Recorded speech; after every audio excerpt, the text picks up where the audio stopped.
Shqetësimeve të banorëve të njësisë administrative Vogël në Klos për asfaltimin e rrugës e cila shumë shpesh ka qenë e pakalueshme, bashkia i është përgjigjur pozitivisht. Për banorët kjo është një ëndër disa vjeçare e cila u realizua dhe me ndërtimin e rrugës së Arbërit. Për Gurrën e Vogël është një ëndër dhe Gurrën e Vogël ka hes 10 vjet para.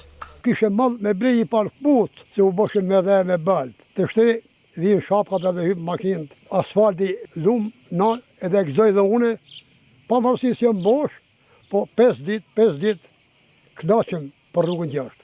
Se kjo ditë edhe Gurrën e Madhe, po dhe Gurrën e Vogël. Fati jonë për Gurrën e Vogël edhe asfalti. Inshallah bojnë në këto anësoret, se rrugën e kanë bënë mrekullueshme, por nuk kanë bërë kanalet. Inshallah i bojnë ata.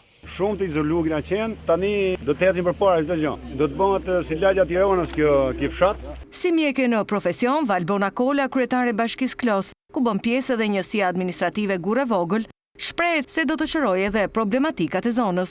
Asfaltimi i rrugës së Gurrës Vogël ka filluar tek Bel, që është në ndarje me Ripën dhe përfundon në 150 metra poshtë shkollës së Gurrës.